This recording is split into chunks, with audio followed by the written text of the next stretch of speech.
Actually மொத்தமாக பார்க்க போனால் அவங்களோட லாபம் தான் இல்லையா, மனுஷாலோட மற்றவங்களோட லாபம் கிடையாது. ரேடியோவில் ஒரு விளம்பரம் சுவாமிஜி, ஆகம முறைப்படி தயாரிக்கப்பட்ட சுருட்டு சாம்பிராணி. லக்ஷ்மி உங்கள் வீட்லேயே தங்கியிருப்பா, குப்புறவா படுத்து தூங்குவா. ஏன்னா அது வந்து ரொம்ப நார்மலாக நம்மளோட வாழ்க்கையில் ஒரு ஆக்சிடென்ட் அப்படின்றது வாழ்க்கையில் கண்டிப்பாக நடக்கும். வாழ்க்கையிலையும் சரி, வாகனத்துலையும் சரி, எதுலேயுமே சரி. நான் ஞானந்தான்னு கத்தன பிறகு நான் கையை தூக்கின கார் தானா நின்னுது. இன்னும் கொஞ்சம் மற்றவங்களுக்கு சொல்றதுக்கு அவங்களுக்கு சாமானியமான விஷயம், உனக்கு தோஷம் இருக்கு. கல்லுல எது வசதியா இருந்தது? வைரம். அது சுவாமிக்கு.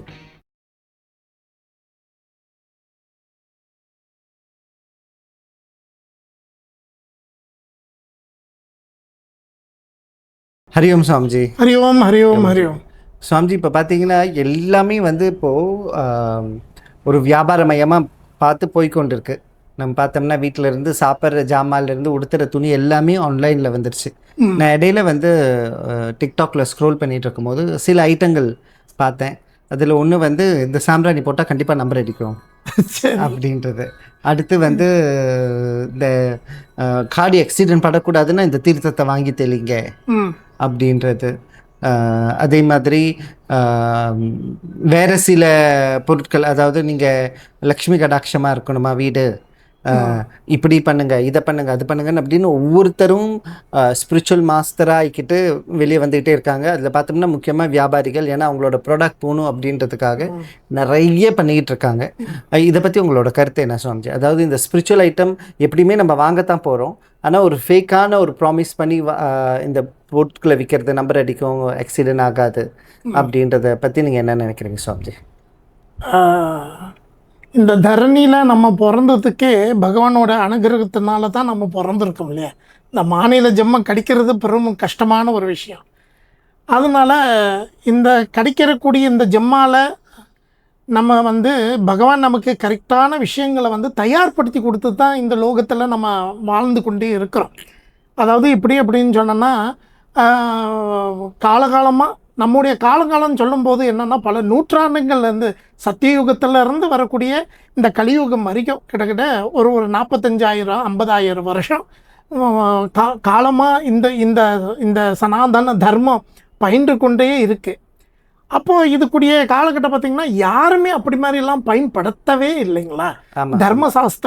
சாஸ்திரப்படி அப்புறம் என்னது மனு சாஸ்திரப்படி, அப்புறம் பிறகு வந்து நம்மளுடைய பெரியவங்க எவ்வளோ பாஷ்யங்களை பண்ணியிருக்காங்க. ஒவ்வொரு உபநிஷத்தும் சரி, கீதையும் சரி, அதுக்காக தான் நமக்கு பகவானே தானாக வந்து அந்த திரேதா யுகத்தில் வந்து நமக்கு கீதையை, துவாபர யுகத்தில் வந்து நமக்கு கீதையே கொடுத்துருக்கா. அப்போது இத்தனையும் கொடுத்து நம்ம எதுக்காக அப்படின்னு சொன்னோன்னா, நம்ம சௌலபியமாக வாழணுக்காக, நம்மளுடைய கஷ்டம் நீக்கணுக்காக தான் அவங்க அத்தனையும் பண்ணிக்கிட்டு இருக்காங்க. இதோடைய போக போக போக மக்களுங்களை அது விரும்பாமல், அதில் ஈடுபடாமல், அதோடைய விஷயத்தை வந்து தொடாமல், அதுக்குரிய விஷயத்தை புரிஞ்சிக்காமல் கட் ஷாட் பண்ணி எப்படி போகலாம் அப்படின்னு விருப்பப்படுறாங்க. கட் ஷாட் பண்ணி எப்படி போகலாம் அப்படின்னு. உனக்கு இந்த ஸ்லோகத்தை படி, என்னது மகிஷாசுர மர்தினியோடைய ஸ்லோகங்கள் படி உனக்கு நல்லா இருக்கும், லலிதா சஹஸ்ரநாமம் படி உனக்கு சௌரியமாக இருக்கணும். அது பிறகு தமிழ் குறவர்களை வந்து அவங்க வந்துட்டு தேவாரங்களை, திருவாசகங்களை எவ்வளோ கொடுத்துட்டு போயிருக்காங்க நம்மளுடைய கஷ்டம் நிவர்த்தி பண்ணுறதுக்காக. அதெல்லாம் அவங்களுக்கு விருப்பம் இல்லை, எல்லாம் கட் ஷாட் பண்ணணும், இப்படி கொடுத்தா அப்படி சரியாக ஆகணும் அப்படின்னு சொல்லிக்கூடிய ஒரு வழியில் தான் இப்போ என்ன அதுக்கு மேலே மோசமாக எல்லாரும் அதுக்குரிய வாய்ப்புகளை எடுத்து வாழ்கிறாங்க இல்லைங்களா ஜி? உண்மை உண்மை உண்மை. அது எடுத்து வாழ்கிறாங்க. அதாவது இப்போ என்னென்னா அவங்களுடைய லாபத்துக்கு கொண்டு, ஆக்சுவலி மொத்தமாக பார்க்க போனால் அவங்களோட லாபம்தான் இல்லையா, மனுஷாலோட மற்றவங்களோட லாபம் கிடையாது, அவனோட லாபம்தான். அவனுக்கு எப்படி லாபம் பண்ணலாம், என்ன விற்றா என்ன வியாபாரம் பண்ணலாம், என்ன விற்றா மக்கள் நம்புகிறாங்க. ஆனால் நம்ம இந்த இந்த இந்து மக்களுக்கெல்லாம் எப்படின்னா மூட நம்பிக்கையில் ரொம்ப அதிகமாக ஈடுபடுறது. நீங்கள் சொன்ன போல் சாம்பிராணி போட்டால் நம்பர் அடிக்கும், கொசு பிடிச்சா நம்பர் அடிக்கும் மாதிரி ஏதோ ஒன்று சொல்லி ஏதோ ஒன்று செஞ்சு. இப்போ எனக்கு தெரிஞ்ச ஒருத்தர் ஸ்ரீசக்கரம் ஒத்துக்கிட்டு இருக்கார். எல்லாருக்கிட்ட விற்கிறார். ஸ்ரீசக்கரம் எல்லாருக்கிட்ட விற்கலாமா? கண்டிப்பாக கூடாது. எல்லாரும் வீட்டில் ஸ்ரீசக்கரம் இருக்கலாமா? ஸ்ரீ இயந்திரம், ஸ்ரீமேரு எவ்வளோ பெரிய விஷயம், அதெல்லாம் ரகசியமான ஒரு விஷயங்க. அதுக்கு உபாசனை வேணும், அதுக்கு உபாசனங்களை வேணும், அப்போ தான் அதுக்குடைய பூஜை பண்ண முடியும். இது வச்சாதான் உனக்கு எனர்ஜி கிடைக்கும், அது கிடைக்கும், இது கிடைக்கும்னு சொல்லி இருக்கிற கஷ்டத்துக்காக மக்கள் ரொம்ப கஷ்டப்படுறதுனால இவங்க வந்து அது சான்சஸ் எடுத்துக்கிறாங்க. ஓ, இதை வச்சா நமக்கு சரியா ஆகுமா? இந்த உப்பு போட்டு குளிக்கிறது, உப்புல அது போட்டு குளிக்கிறது, அப்படி மாதிரி விஷயங்க. அப்போது இந்த கதை பார்க்க போனால் நம்ம விவேக் ஞாபகம் தான் வரும். அந்த நடிகன் அவன் ஒரு நாள் ஆக்சிடென்ட் பட்டு கீழே விழுந்து லாரி கீழே அவன் எலுமிச்சப்பழத்தை பார்த்து, இந்த ஒரு எலுமிச்சப்பழமா இந்த ஒரு லோரி முழுக்க காப்பாற்ற போகுது அப்படி மாதிரி ஒரு இது. ஆகையால் மொத்தமாக பார்க்கணும்னா மக்களுங்களாம் பாவம் ஏமாந்து கொண்டே இருக்கிறாங்க. அதே மாதிரி சுவாமிஜி, இப்போது நம்மளும் காடின்னு இருந்தால் ஒரு கவனக்குறைவாலோ ஒரு தூக்கத்தாலோ இல்லை காடியோட சில பழுதாலேயோ கண்டிப்பாக காடி ஆக்சிடென்ட் படத்தான் செய்யும். இப்போ நானுமே ஒரு 2 வாரத்துக்கு முன்னாடி இந்த நான் பாய்ச்சி கொண்டிருக்கிற காடி நிறைய ஆக்சிடென்ட்லாம் ஆயிருக்கு. பட் இந்த மாதிரியான விஷயங்கள் வந்து நம்ம போய் அதை பார்க்கல. உடனே ஒரு தீர்த்தத்தை வாங்கி தெளிச்சோம்னா இது ஆகும். ஏன்னா அது வந்து ரொம்ப நார்மலாக நம்மளோட வாழ்க்கையில் ஒரு ஆக்சிடென்ட் அப்படின்றது வாழ்க்கையில் கண்டிப்பாக நடக்கும். வாழ்க்கையிலையும் சரி, வாகனத்துலையும் சரி, எதுலேயுமே சரி இந்த ஆக்சிடென்ட் ஒன்று இருந்துச்சுன்னா தீரும். ஆனால் அதுக்குமே இப்போது என்ன செய்கிறாங்க, ஒரு தீர்த்தம் இருக்குது, இதை வாங்கி தெளிங்க, ஆக்சிடென்ட் ஆகாது, இதை வாங்கி தெளிங்க. அதாவது மக்களுடைய அவசரத்தை, மக்களுடைய இந்த அவசர புத்தி இருக்குது மக்களுக்கு. எல்லாமே இன்றைக்கி பண்ணால் இன்றைக்கி நாளைக்கு அந்த ரிசல்ட் தெரியணும் அப்படின்றதுக்காக அந்த பண்ணக்கூடிய விஷயங்களை இந்த வியாபாரிகள் வந்து ரொம்ப இதாக எடுத்துக்கிறாங்க. என்னது ரொம்ப அவங்களுக்கு சாதகமாக எடுத்துக்கிறாங்க மக்களுடைய கஷ்டத்தை வந்து. ஏன்னா அவங்களுமே கஷ்டத்தில் இருக்கிறதுனால தான் இதை வந்து தேடி போயிட்டே இருக்காங்க, ஏதாவது ஈஸியாக கிடைக்குமா அப்படின்றது. இவங்களும் அதை வந்து அவங்களுக்கு லாபகரமாக அதை வந்து யூஸ் பண்ணிக்கிறாங்க. அதே மாதிரி இப்போ இடையில ஒரு ரேடியோவில் ஒரு விளம்பரம் சுவாமிஜி, ஆகம முறைப்படி தயாரிக்கப்பட்ட சுருட்டு சாம்பிராணி, ஆகம முறைப்படி சுருட்டு சாம்பிராணி. அதாவது என்னன்னு சொன்னா, ஆகமம் எப்போ வந்தது சொல்லுங்க? ஒரு பல்லாயிரம் வருஷங்களுக்கு. சுருட்டுக்குள்ள என்ன இருக்கு? புகையிலை எப்போ வந்தது? எவன் கண்டுபிடிச்சான்? எப்போ கண்டுபிடிச்சான்? இப்பதான் கண்டுபிடிச்சாங்க. அது எப்படி ஆகமப்படி? ஆகமப்படி இல்லையே. இப்ப கண்டுபிடிச்ச ஒரு பொருள் வந்து ஆகமப்படி வந்து அந்த சுருட்டு புகையிலை அப்படின்னு சொன்னோம்னா என்ன ஒரு ஏமாற்றம். அதாவது என்னன்னா, இது இப்போ உள்ள மக்களுக்கு வந்து இந்த மாதிரி பொருட்களை கொடுத்து ஏமாற்றுதல். வீட்டில் சாம்பிராணி போடணும்னு சொல்லியிருக்கு. என்னத்துக்கு அப்படின்னு சொன்னால், நம்மளுடைய மனது வந்து அதனால ஒருநிலைப்படும், அதனால நம்மளால நல்லா சிந்திக்க முடியும். அடுத்த ஸ்டெப் என்ன அப்படின்றது சிந்திக்க முடியும். வீட்டில் நல்ல இந்த நல்ல குங்குலியமோ பால் சாம்பிராணியோ இந்த மாதிரி நல்ல போட்டு சாம்பிராணிகள் போடும்போது என்ன ஆகும்னா, நம்மளுடைய 5 இந்திரியங்களில் ஒரு இந்திரியமான வாயு தத்துவம், அந்த வாயு தத்துவத்துக்கு அதனால மனது வந்து ஒரு அளவுக்கு அடங்கும் போது நம்மளுக்கு என்ன கஷ்டம் இருந்தாலும் அந்த கஷ்டத்தை வந்து வெளிவரத்துக்கான மனம் ஒருநிலைப்பட்டதுன்னா, மனம் சாந்தியா இருந்துச்சுன்னா நம்மளால யோசிக்க முடியும் சுவாமிஜி, சிந்திக்கக்கூடிய தன்மை வந்து. அது மட்டும் இல்லாம இந்த கரியில போட்டு முன்னெல்லாம் பார்த்தோம்னா, இப்போ கம்ப்யூட்டர் சாம்பிராணி இருக்கு, முன்னாடி கரியெல்லாம் இருந்துச்சு, அதுல அந்த புகை போடும் போது வீட்டுல உள்ள பூச்சிகள் இருக்காது, இது இருக்காது. இப்போ 100 விஷயம் நீங்க கவனிச்சிங்களா? கோவிட் டைம்ல என்ன பண்ண சொன்னாங்க? ஆமா, ஆயுர்வேதிக் படி அவங்க வந்து கொங்குலியத்தை சாம்பிராணி போட்டுக்கோங்க, கிருமிகளை வந்து சாவக்கூடிய தன்மையில இருக்கு. பாருங்க எவ்வளவு பெரிய அது உண்மையான விஷயம் இல்லையா? ஆமா ஆமா, நம்மளுடைய சரியான பொருளை வித்தாலே மக்கள் அதனால நிறைய பயன்பெற முடியும். கண்டிப்பா மக்களுடைய இந்த அவசர தேவைக்காக இவங்களுமே புதுசாக ஏதாவது கொண்டு வந்துட்டு இருக்காங்க. நம்பர் அடிக்கும், அதை செய்யும், இதை செய்யும், என்னத்துக்கு இதை பண்ணுறாங்க அப்படின்னு புரியவே மாட்டேது. இந்த மாதிரியான கல்ச்சர் நம்ம மலேசியா மக்களுக்கு மத்தியில் நிறைய வந்துருச்சு சுவாமிஜி. எது பண்ணாலுமே நீங்கள் இந்த தண்ணியை தெளிங்க, இல்லைன்னா இந்த ஜாமான் வாங்கி உங்கள் வீட்டில் வச்சிங்கன்னா லக்ஷ்மி உங்கள் வீட்டிலேயே தங்கியிருப்பா, குப்புறமா படுத்து தூங்குவா அப்படின்றதுலாம் சொல்கிறாங்க.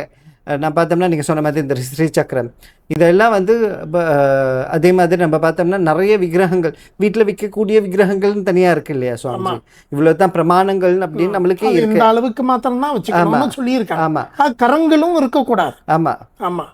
அப்போது இந்த மாதிரியான விஷயங்கள் கருங்கல் இல்லாமல் அப்போ வியாபாரிகள் என்ன பண்ணுறாங்க, இது வாங்கிட்டு போங்க உங்கள் வீட்டில் வைக்கிறதுக்கு நல்லா இருக்கும். இப்போ பார்த்தோம்னா நம்ம கிளாங்கில் இருக்கோம், கிளாங்கில் இருக்கிற கடையில் எல்லாமே பெரிய பெரிய விக்கிரகங்கள் கொண்டு வந்துக்கிட்டே தான் இருக்காங்க.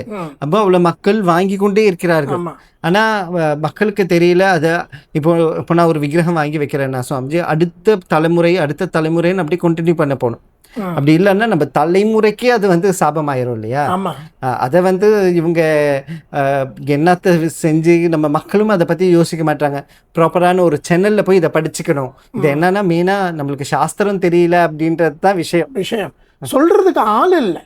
உண்மையில பார்க்க போனால் சொல்றதுக்கு ஆள் இல்லை, சொல்லி கொடுக்கறதுக்கும் ஆள் இருக்கும்போது கேட்கறதுக்கும் ஆள் இல்லை, கேட்கறதுக்கும் இவங்களுக்கு விருப்பம் இல்லை. அப்படிலாம் ஒரு விஷயம் இருக்கு. அப்போ சில சில கூட்டங்கள் சொல்லலாம், யாருன்னு சொல்ல எனக்கு விருப்பம் இல்லை.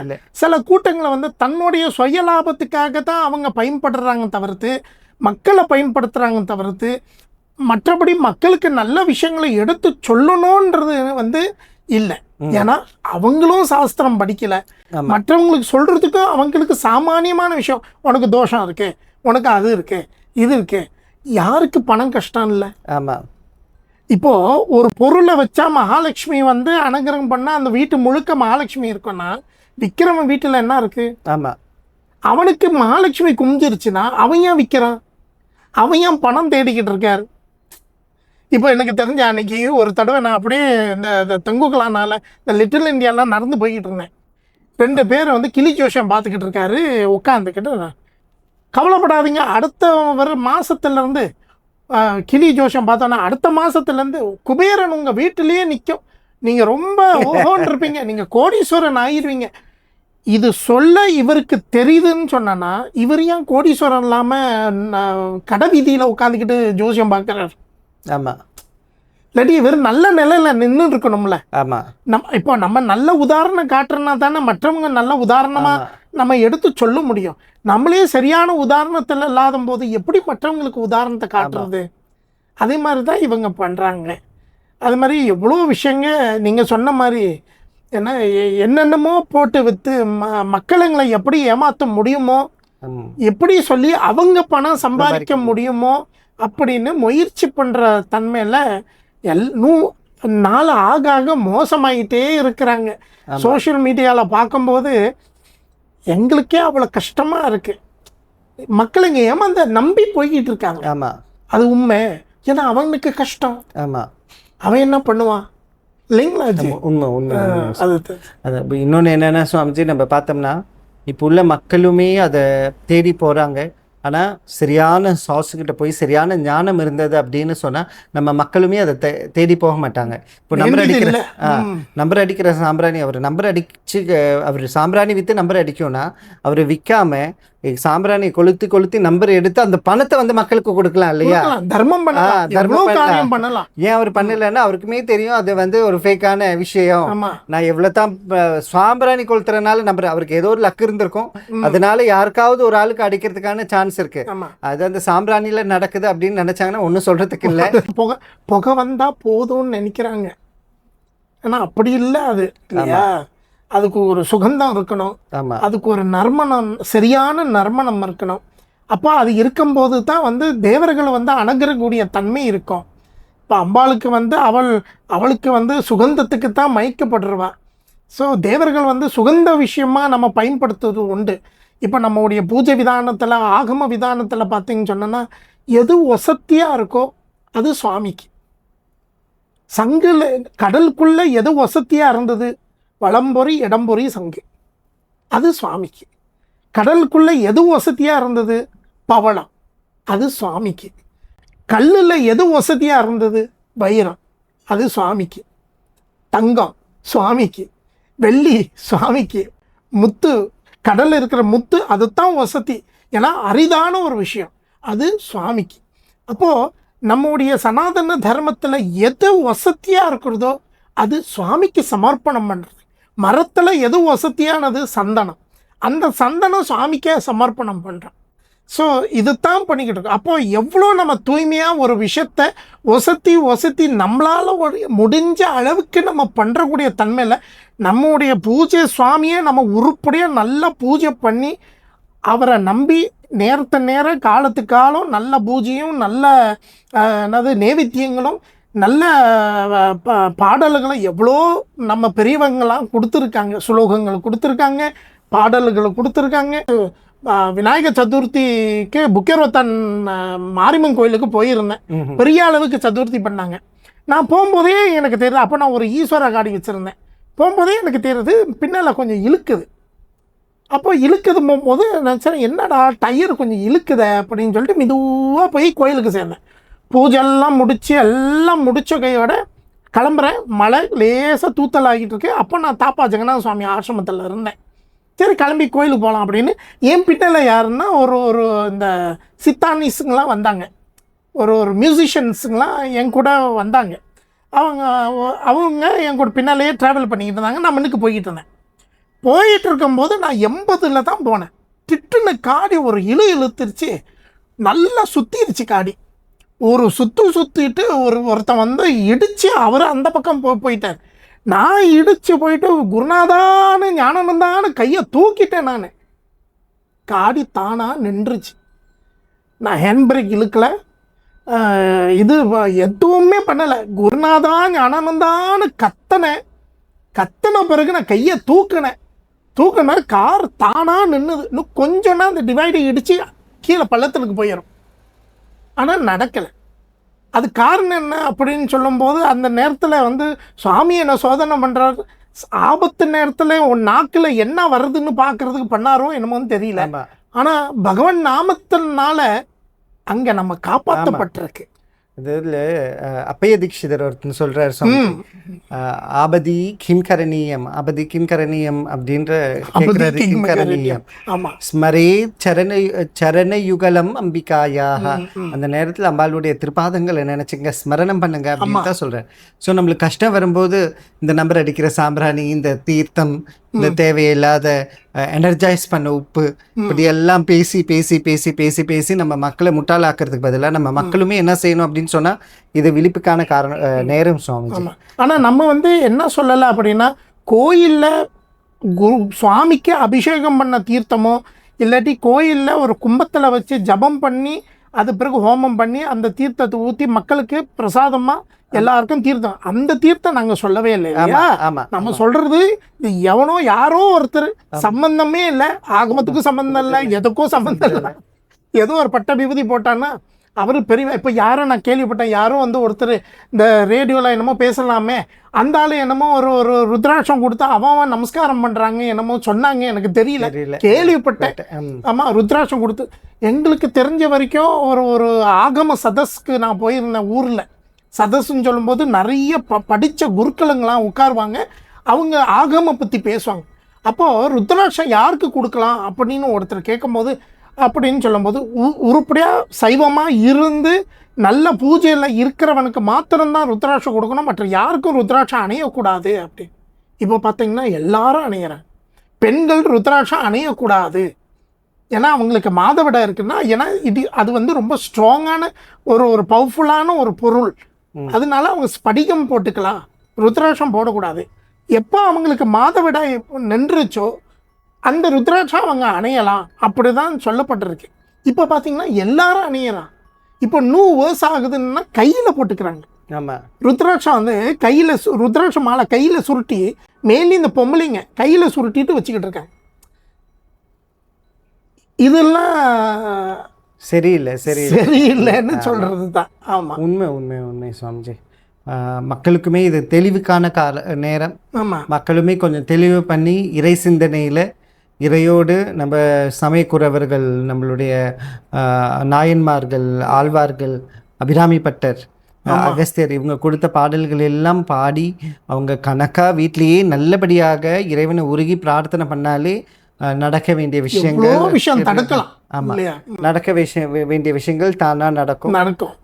இறைவனோட அனுகிரகம் அவங்களுக்கு எல்லாருக்கும் கிடைக்கணும், நம்ம மக்களுக்கு எல்லாத்துக்கும் கிடைக்கும். கண்டிப்பாக. அதனால இது தெளிவுக்கான காரணம், இந்த தெளிவு அவங்களும் பெறணும் அப்படின்னு இறைவனை பிரார்த்தனை பண்ணிக்கிறேன் சுவாமிஜி. கண்டிப்பா. அதாவது என்னன்னு சொன்னோன்னா, இந்த இந்த ஜீவன் வந்து தாய் வயிற்றுல சேரும்போது, அது ஜீவன் உண்டாகும்போது அத்தனை விஷயமும் எழுதப்பட்டது இல்லைங்களா? அத்தனையும் எழுதப்பட்டது. உங்களுக்கு என்ன வர்ணமா இருக்கணும், உங்களுக்கு என்ன தோற்றம், கட்டையா நட்டையா சோப்பா கருப்பா, கண்ணு இப்படி இருக்கணும் அப்படி இருக்கணும், எல்லாமே எழுதப்பட்டது. எந்தெந்த காலகட்டத்தில் எந்தெந்த சுவிட்சு தட்டுனா என்னென்ன ஆகும்னு அந்த பரம்பொருள் நமக்கு உங்களோட தலையெழுத்து எதுவோ அது தகுந்தபடி சுவிட்சு. பகவானால கிடையாது இல்லைங்களா? பகவானால நமக்கு துன்பம் கிடையாது, பகவானால நமக்கு ஒண்ணுமே கிடையாது. நம்ம பண்ண வினை நம்மளே அனுபவிச்சுக்கிட்டு இருக்கக்கூடிய விஷயம். அப்போ அந்தந்த காலகட்டத்தில் அது நடக்கும். என்ன தலைக்கு போக வேண்டியது தலைப்பாவோட முடிஞ்சிடறதுக்காக நம்ம இந்த வழிபாடுல ரொம்ப முக்கியமான அங்கங்க. அதனால தேவையில்லாத ஒரு வழிபாடுகளை பண்ணி நம்ம பணத்தை வீணாக்காம, நம்முடைய பணத்தை தேவையில்லாம ஒரு விஷயத்துக்கு செலவு பண்ணாம புண்ணிய காரியத்தை செலவு பண்ணால் நமக்கு புண்ணியம் கிடைக்கும். புண்ணியம் கிடைச்சா நம்ம தான தர்மங்கள் பண்ணால் நமக்கு புண்ணியம் கிடைக்கும். புண்ணியம் கிடைச்சா அந்த புண்ணியம் நம்ம காப்பாற்ற போகுது, நம்முடைய பரம்பரை காப்பாற்ற போகுது, நம்ம குடும்பம் காப்பாற்ற போகுது இல்லைங்களா? அப்போ அது விட்டு நம்ம தேவையில்லாத விஷயம் பண்ணிக்கிட்டு இருந்தாங்கன்னா அப்புறம் என்ன அர்த்தம் உண்டு? கண்டிப்பாக. ஆமாம். அதை பார்க்குற பெண்கள்லாம் இப்போ ஹோமம் பண்ணிக்கிட்டு இருக்காங்க. அப்புறம் என்னென்னமோலாம் பண்ணுறாங்கன்னு எனக்கு சொன்னாங்க. என்னமோ எலுமிச்சை போட்டு இப்படி உருட்டிக்கிட்டு இருக்காங்க, என்னமோ அது பண்ணுறாங்க இது பண்ணுறாங்க, என்னென்னமோ சொல்கிறாங்க. யார் என்னன்னு எனக்கு தெரியாது. ஆனால் மக்களுங்களாம் அது இவங்க ஒரு ஒரு ஒரு இவங்களை இப்படி பண்ணி ஒரு மேல்மையை நிற்கிறாங்க. காரணமே மக்கள் தான். ஆமாம். ஏன்னா அவங்க ஆதரிக்கிறாங்க, விளங்காம புரியாம ஆதரிக்கிறீங்க. உண்மை. எப்பவுமே ஒரு தேவதா காரியத்தை நம்ம கொஞ்சம் ஏதோ பண்ணான்னா நமக்கு கொஞ்சம் ஒரு சாதாரண மக்களுக்கு ஒரு தானா ஒரு சின்ன ஒரு மாற்றம் அவங்களுக்கு உருவாகும். கண்டிப்பா. அந்த சின்ன மாற்றமே அவங்களுக்கு பெருசுன்னு தோணுது. ஆமா. ஆனா எவ்வளோ தடவை நம்ம போய் இந்த காரியங்களை பண்ணாலும் அடுத்தது கஷ்டம் நமக்கு வரத்தான் செய்யுது. திரும்பி நம்ம போயிட்டான். இப்போ நம்ம உட்காந்து நல்ல பாராயணங்களை பண்ணி இருந்தோமானால், நல்ல வழிபாடுகளை பண்ணி இருந்தோமானால், அதெல்லாம் அப்படி சமாதானமாக பனி போல ஒன்னொன்னா தானாக கிளம்பி போயிடும். சரி சுவாமிஜி, நம்ம டாபிக் ரொம்ப நல்லா போச்சு. ரொம்ப சந்தோஷமா இருக்கு. நல்லது. ஒவ்வொரு தடவையும் நம்ம பேசும்போது நிறைய புது விஷயங்கள், மக்களுக்கு தேவையான விஷயங்களை வந்து பார்த்து நிறைய எடுத்து சொல்ல வேண்டியது இருக்கு. அது எது எப்படி போய் சொல்றது நமக்கு தெரியல. எப்படி இந்த காணொளி மூலியமா மக்கள்கிட்ட போய் சேரணும். நல்ல விஷயங்களை பார்த்து நல்ல பெரியவங்க என்ன சொன்னாங்க, the நேம் ஆஃப் பெரியவங்க என்ன அர்த்தம் அப்படின்னா, சாஸ்திரம் புரிஞ்சு இருக்கிறவங்க, நல்ல சம்பிரதாயத்துல இருக்கிறவங்க, அவங்கள நல்ல வழியில உங்களை கொண்டு போறவங்க, உங்க பின்னால ஒரு இன்டென்ஷன் இல்லாம உங்களை கைட் பண்றவங்க, அதுதானே மெயின். ஒருத்தர் உங்க பின்னால ஒரு இன்டென்ஷன் வச்சுக்கிட்டு உங்கள்கிட்ட பழகுறது, உங்களோட பணமோ உங்களோட பொருளுக்காகியோ இன்டென்ஷன் வச்சு பழகுறது வந்து அது அவன் பின்னால போக வேண்டிய எந்த அவசியம் இல்லையே. கண்டிப்பா. அது இப்ப இவங்க நீங்க சொன்ன இத்தனை பேரும் பின்னால ஒரு இன்டென்ஷன் வச்சிருக்காங்க, அவங்களோட சுய லாபத்துக்காக இல்லைங்களா? கண்டிப்பா. ஆகையால மக்களுங்களை எப்பவுமே ஒரு விழிப்புணர்வு இருந்து நல்ல வழிகளுக்கு சென்று பெரிய எவ்வளோ பெரியவங்களாம் இந்த தரணியில் நிறைய யூடியூப்லாம் வெளியே ஆக்கி அவங்கக்கிட்டெல்லாம் நல்ல விஷயங்களை எடுத்து சொல்கிறாங்க. அதெல்லாம் கேட்டு நல்ல பயனை அடைஞ்சு அவங்களுக்கு ஒரு வாழ்க்கையில் எப்போவுமே சந்தோஷமாக மகிழ்ச்சியும் அவங்களுக்கு உண்டாகணும்னு நான் பிரார்த்தனை பண்ணுறேன். இது செய்கிறவங்களுக்கு கோச்சிக்க வேண்டாம் இல்லையா? நல்ல ப்ராடக்டாக கொடுங்க, நல்ல பொருளை கொடுத்து மக்களுக்கு நல்லதாக கொடுங்க, நல்ல சாம்பிராணி விற்றுருங்க, நல்ல பொருளாக வாங்க. ஏன்னா உண்மையை பேசுங்க, சத்தியத்தை பேசுங்க. சத்தியம்பதா தர்மம் சரா, சத்தியத்தை பண்ணுவோம் அதர்மத்தை செய்வோம். இதை பண்ணாலே நமக்கு நல்ல அனுகிரகமாக இருக்கும். சரி சுவாமிஜி, நல்லது. இன்னைக்கு மணியாவது, அதனால இன்னைக்கு நல்ல டாபிக், இன்னும் நல்ல டாப்பிக்கோட இன்னும் நம்ம அவங்களை திருப்பி சந்திக்க போகிறோம். கண்டிப்பாக. அதனால சரி சுவாமிஜி, ரொம்ப சந்தோஷம்.